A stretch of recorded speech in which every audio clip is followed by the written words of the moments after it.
Tugas ujian tengah semester. Perkenalkan, nama saya Dondes Sianturi dengan NIM 2892350143. Prodi Manajemen, mata kuliah Ekonomi Manajerial, dosen pengampu Wina Sarikusuma, SIP, SEMM. Temuan pertama, Ekonomi Manajerial.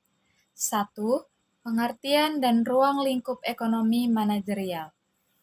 Dalam bab ini, kita membahas pengertian dan ruang lingkup ekonomi manajerial. Kita mulai dengan definisi manajerial dan pembahasan tentang hubungannya dengan disiplin-disiplin ilmu yang lain. Kita kemudian akan membahas teori perusahaan. Di sini, kita mendiskusikan alasan adanya perusahaan dan fungsinya, mendefinisikan nilai perusahaan, membahas kendala-kendala yang dihadapi perusahaan, dan mempelajari keterbatasan teori perusahaan, termasuk yang disebut sebagai masalah pemilik, pengelola, atau principal agent, atau principal agent problem. Kemudian, kita mempelajari arti laba dengan membedakan antara laba ekonomi dan laba usaha, serta menganalisis kegunaannya dalam sistem perdagangan bebas.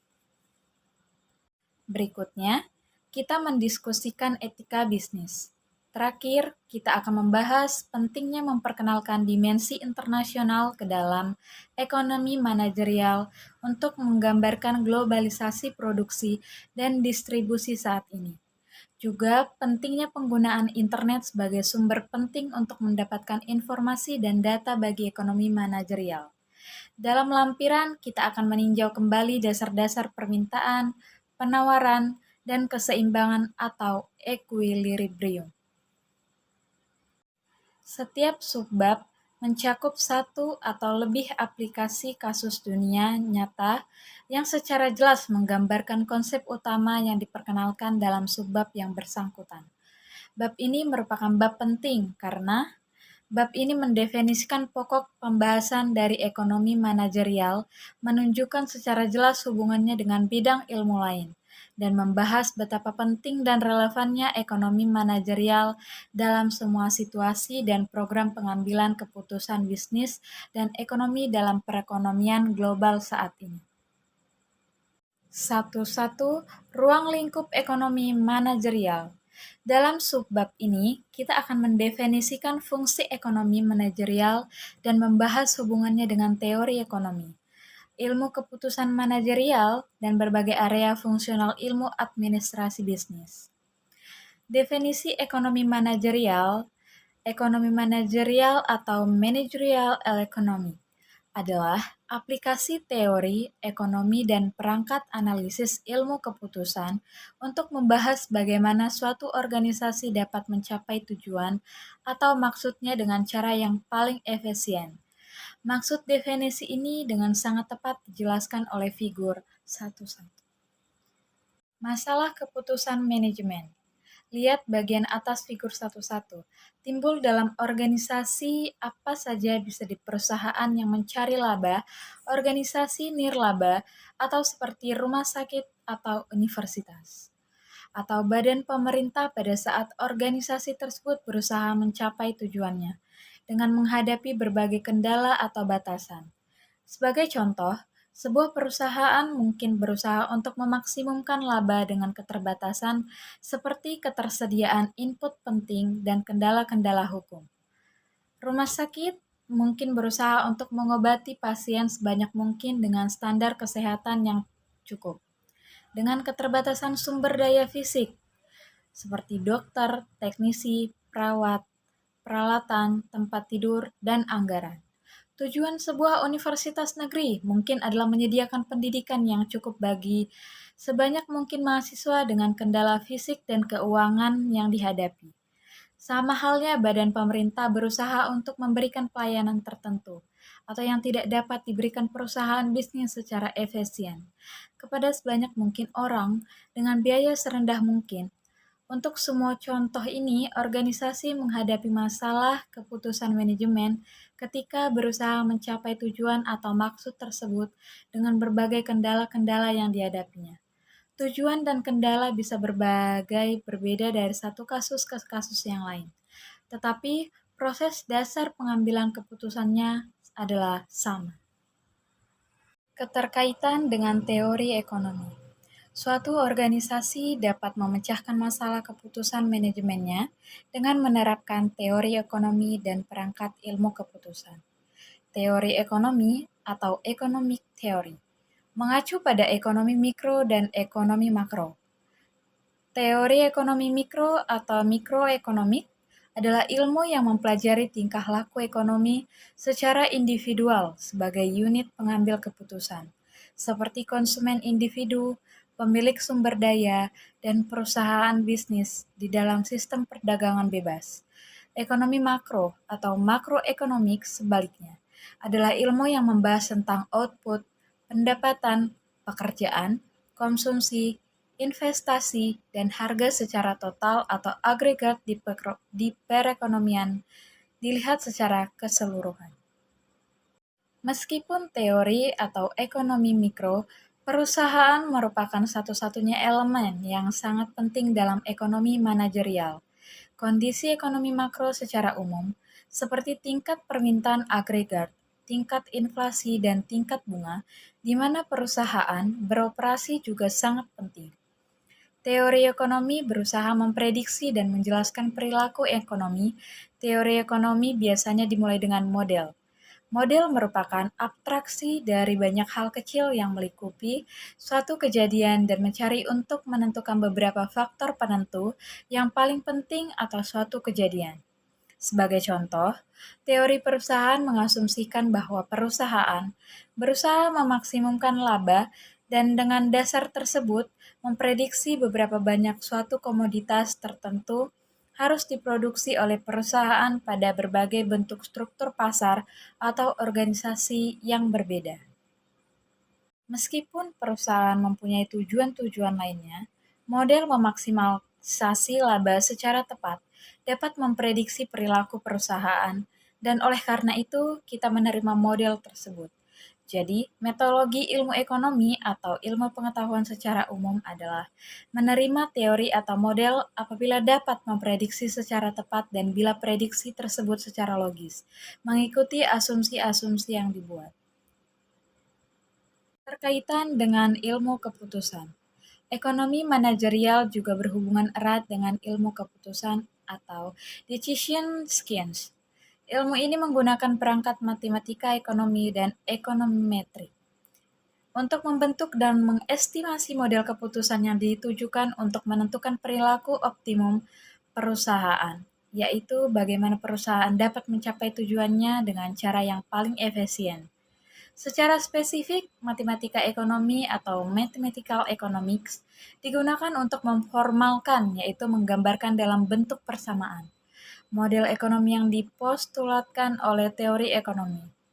Ekonometri atau ekonometri kemudian menerapkan peralatan statistik, terutama analisis regressi, pada data dunia nyata untuk mengestimasi model yang dipostulatkan oleh teori ekonomi dan untuk peramalan atau forecasting. Sebagai contoh, teori ekonomi mempostulatkan bahwa kuantitas yang diminta Q untuk suatu komoditas adalah fungsi atau tergantung kepada harga komoditas tersebut, adalah P. Pendapatan konsumen adalah Y, dan harga komoditas lain yang berhubungan, yaitu komoditas komplementer dan substitusi secara berturut-turut PC dan PS. Bila diasumsikan bahwa selera tidak berubah, kita dapat mempostulatkan model formal atau model matematika sebagai berikut. Q sama dengan F kali P, Y, PC, dan PS. Dengan mengumpulkan data Q, P, Y, dan PC, dan PS untuk komoditas tertentu, kita dapat mengestimasi hubungan empirisnya atau ekonometri. Hal ini akan memungkinkan perusahaan untuk dapat menentukan seberapa besar perubahan Q dengan adanya perubahan dalam P, Y, PC, dan PS. Dan untuk meramal permintaan di masa mendatang untuk komoditas tersebut, informasi ini penting bagi manajemen agar dapat mencapai maksud dan tujuan perusahaan atau maksimalisasi laba dengan cara yang paling efisien. Jadi, ekonomi manajerial adalah aplikasi teori ekonomi dan perangkat ilmu pengambilan keputusan untuk menemukan solusi optimal pada masalah keputusan manajerial. Keterkaitan dengan berbagai area fungsional dan ilmu administrasi bisnis. Setelah mendefinisikan pokok bahasan ekonomi manajerial dan fungsinya, kita sekarang dapat membahas hubungan antara ekonomi manajerial dan area fungsional ilmu administrasi bisnis atau Functional Areas of Business Administration Studies. Area fungsional tersebut meliputi akuntansi keuangan, pemasaran, manajemen sumber daya manusia atau personalia, dan produksi. Berbagai disiplin ilmu ini mempelajari lingkungan bisnis di mana perusahaan beroperasi dan dengan demikian menyediakan latar belakang bagi pengambilan keputusan manajerial. Jadi, ekonomi manajerial dapat dianggap sebagai pelajaran yang ruang lingkupnya luas yang mengintegrasikan teori ekonomi, ilmu pengambilan keputusan, dan area fungsional ilmu administrasi bisnis, dan membahas bagaimana hal tersebut berinteraksi satu sama lain pada saat perusahaan berusaha untuk mencapai tujuannya dengan cara yang paling efisien. Namun, demikian tidak semua mahasiswa telah mengambil mata kuliah tersebut di atas. Jadi, mata kuliah ekonomi manajerial selain menekankan pada proses pencapaian keputusan manajerial yang optimal, juga harus memuat berbagai teori dan perangkat yang dibutuhkan untuk membuat keputusan manajerial yang optimal tersebut. Proses-proses yang terkait dengan semua pengambilan keputusan manajerial pada dasarnya adalah sama. Proses itu pada umumnya terdiri atas 5 tahap. Pertama, menetapkan tujuan perusahaan atau organisasi.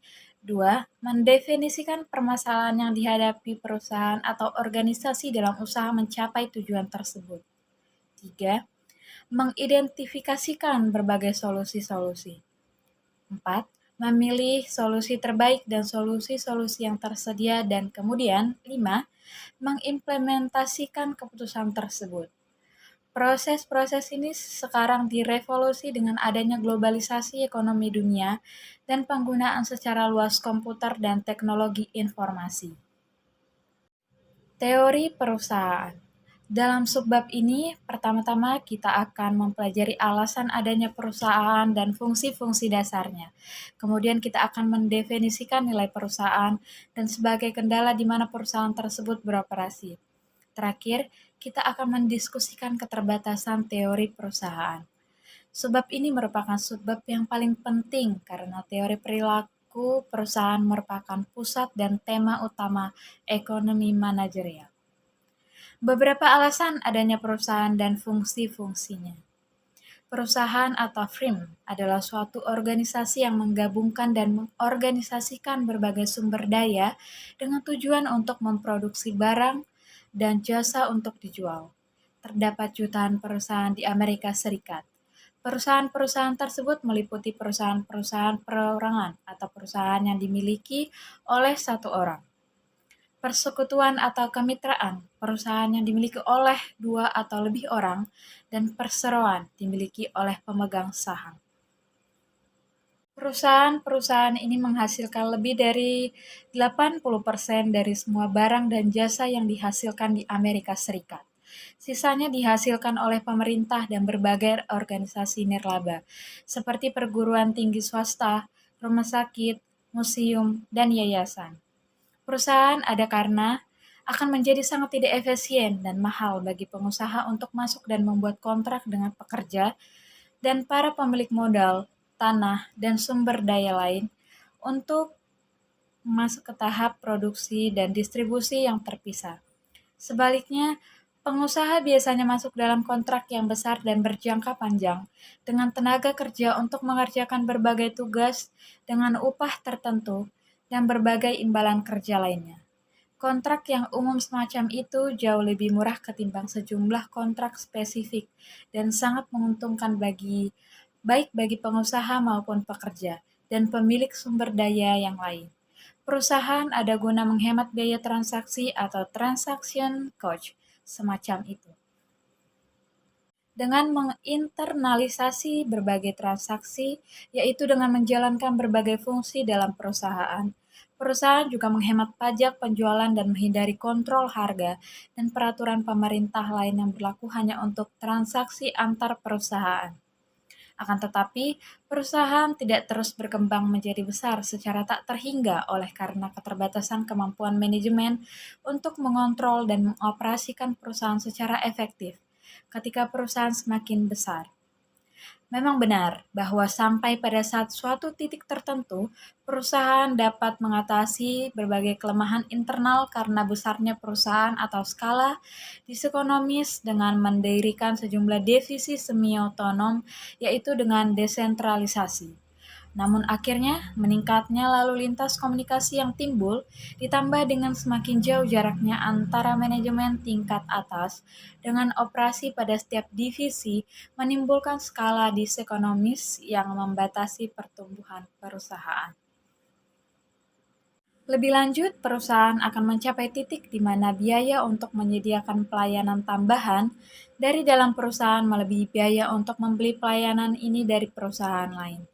Contohnya adalah jasa yang bersifat saat teknis, hukum medis atau teknik, yang tidak setiap saat dibutuhkan oleh perusahaan.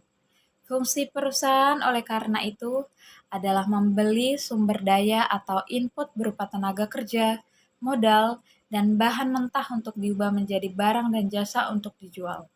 Pemilik sumber daya atau pekerja dan pemilik modal, tanah, dan bahan mentah kemudian menggunakan pendapatan yang diperoleh dari penjualan jasa atau sumber daya yang lain tersebut untuk membeli barang dan jasa yang diproduksi oleh perusahaan. Dengan demikian, lengkap sudah aliran sirkular aktivitas ekonomi atau circular flow of economic activity tersebut. Tujuan dan nilai perusahaan.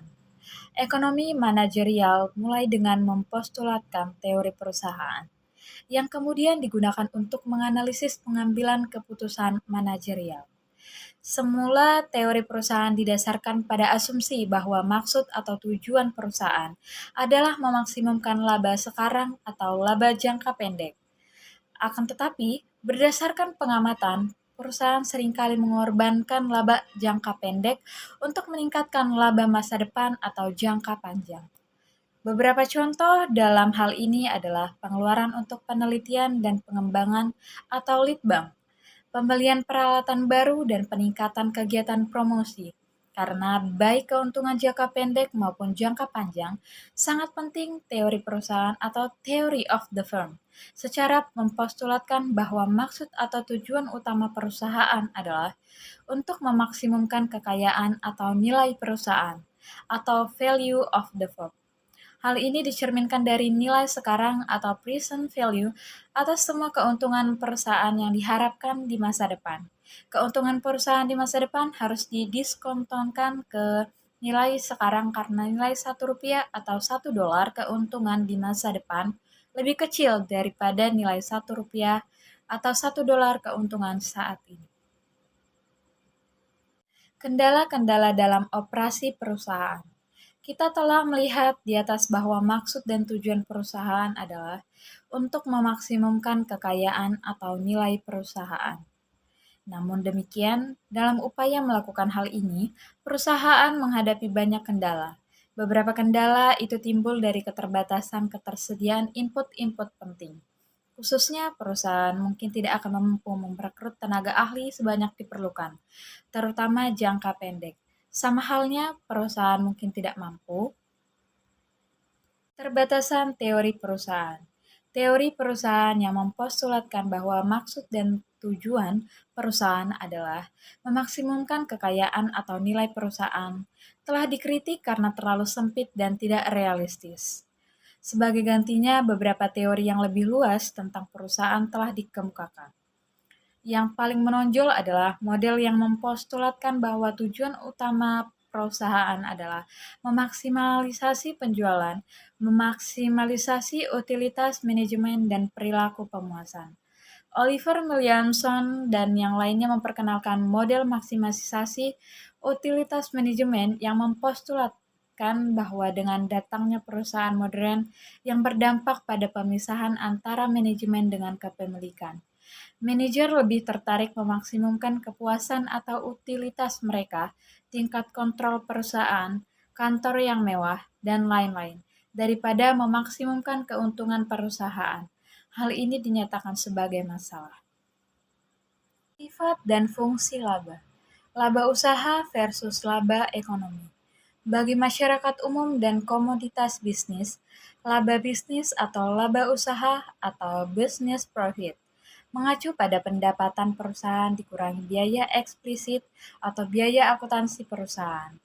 Biaya eksplisit atau explicit cost adalah biaya yang benar-benar dikeluarkan oleh perusahaan untuk membeli atau menyewa input yang dibutuhkan dalam produksi. Pengeluaran ini meliputi upah untuk menyewa tenaga kerja, bunga untuk modal yang dipinjam, sewa tanah dan gedung, dan pengeluaran untuk bahan mentah. Namun bagi seseorang ekonomi, laba ekonomi atau ekonomi profit sama dengan pendapatan perusahaan dikurangi dengan biaya eksplisit dan biaya implisit. Biaya implisit atau implicit cost mengacu pada nilai input yang memiliki perusahaan dan digunakan untuk proses produksinya sendiri. Teori-teori laba. Tingkat laba biasanya berbeda di antara perusahaan dalam industri yang sama, dan perbedaannya semakin besar pada industri yang berbeda. Perusahaan dalam industri seperti baja, tekstil, dan rel kereta api biasanya menghasilkan laba yang sangat rendah, baik secara absolut maupun dalam hubungannya dengan laba perusahaan farmasi, perlengkapan kantor, dan industri teknologi tinggi yang lain.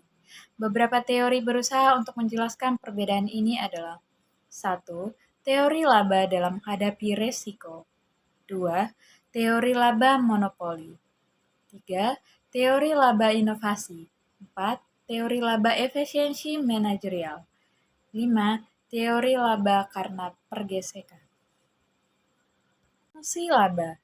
Laba memiliki fungsi penting dalam suatu perekonomian bebas seperti yang kita miliki. Laba yang tinggi merupakan tanda bahwa konsumen menginginkan output industri lebih banyak. Laba yang tinggi memberikan insentif bagi perusahaan untuk meningkatkan output dan lebih banyak perusahaan yang akan masuk ke industri dalam jangka panjang. Untuk perusahaan yang efisiensinya di atas rata-rata, laba merupakan ganjaran dari efisiensi yang lebih besar tersebut. Sebaliknya, laba yang lebih rendah atau kerugian merupakan tanda bahwa konsumen menginginkan yang pasti sistem laba tidaklah sempurna, dan pemerintah dalam ekonomi perdagangan bebas seringkali turun tangan untuk membenahi jalannya sistem laba tersebut agar lebih konsisten dengan tujuan sosial yang lebih luas. Sebagai contoh, pemerintah tanpa ragu mengatur harga yang dikenakan terhadap listrik oleh perusahaan-perusahaan penyedia kebutuhan publik untuk sekedar pengembalian normal atau investasi yang dilakukan oleh para pemegang saham. Pemerintah juga membuat aturan upah minimum dan kontrol emisi polusi sehingga biaya sosial dari polusi internalisasi oleh perusahaan yang melakukannya. Sekian dan terima kasih.